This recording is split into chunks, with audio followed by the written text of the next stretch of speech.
আমি জানি ফেসবুক আমাকে একদমই পছন্দ করে না, ফেসবুক চাই না। আমি এই অনলাইনে কাজ করি বা আমি এই মিডিয়ার জগতে থাকি, কেননা আমি প্রতিদিন রেগুলার ভিডিও দিতে পারি না। প্রায় 2 সপ্তাহ পরে আজকে আবার আমি একটা ভিডিও নিয়ে চলে আসছি। হ্যালো এভরিওয়ান, কী অবস্থা? আশা করি সবাই ভালো আছেন, আমিও ভালো আছি। আজকে আমি পুঁই শাকে বিচি দিয়ে, আলু দিয়ে, মলা মাছ দিয়ে, টমেটো দিয়ে চচ্চড়ি করবো, সেটাই আপনাদের সাথে শেয়ার করবো। তো মাইখা এই তরকারিটা রান্না করবো। তো এই তরকারিটা রান্না করতে করতে আজকে আপনাদের সাথে আমি অনেকগুলো কথা শেয়ার করব।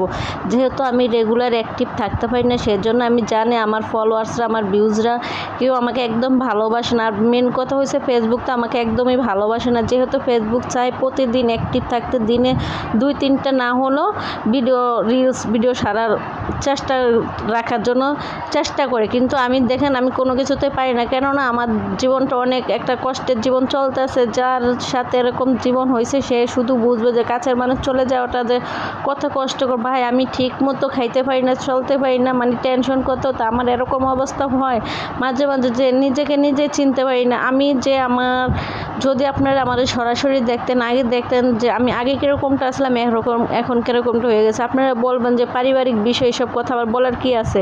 বা যেহেতু আমি মিডিয়ার জগতে কাজ করি, অনলাইনে আমি নতুন কাজ শুরু করছি, আবার মাঝে মাঝে কাজ থেমে দিয়ে আবার কাজ করি, কারণ আমার জীবনটা অন্যরকম। একটা মানুষ সবার জীবনটা কীরকম আমি জানি না, কিন্তু আমার জীবনটা অন্যরকম। আমার আল্লাহ ছাড়া আমার আর কেউ নাই।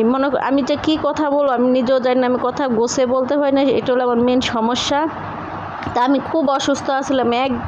একদিনের ভিতরে আমি জব করে আসছি, আসার পরে অফিসে থাকতে আমার সারাদিন পেটের মধ্যে সমস্যা ছিল, মানে কেমন জানি খালি মুছো পায়ে কামড় দিত, এরকম হইতে হইতে বাসায় আসে দেখি জ্বর ভাব হয়েছে।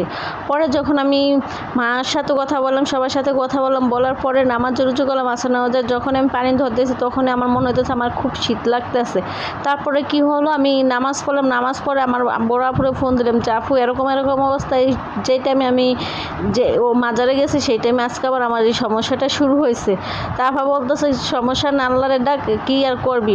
পরে যখন আমি আবার মাগরিব নামাজ পড়তে যাবো, উঁচু টুচু করে আসছে, এসে আবার নামাজ পড়তে বসে, তখন আবারও সেই একই অবস্থা, এরকম জ্বর, মাথা ব্যথা, শরীর ব্যথা, মানে আমি একবারে একদমই 1 ঘন্টার ভিতরে আমার যে কী অবস্থা হয়েছে যা বলার বাহিরে।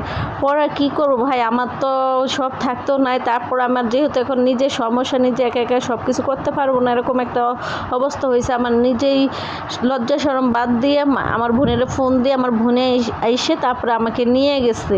আমার সবই আছে কিন্তু সব থেকেও তারপরে কেউ নেই, কেননা আমি একজন ভুল মানুষের হাত ধরে আমার জীবনটা আজকে নষ্ট করে ফেলাইছি। তো একমাত্র আল্লাহই ভালো জানে আমি যেগুলো সত্য বলতেছি না মিথ্যা বলতেছি। আর জানি ফেসবুক আমাকে একদমই পছন্দ করবে না, কেননা আমি প্রতিদিন থাকতে পারি না। আর 2 সপ্তাহ পরে আসছি, ফেসবুক ভাববে যে আপনার ফেসবুকের সাথে আমি মস্করা। যাই হোক, আজকে অনেক কথা বলে ফেললাম। তো আজকে ভিডিওটা এই পর্যন্ত। আল্লাহ হাফেজ।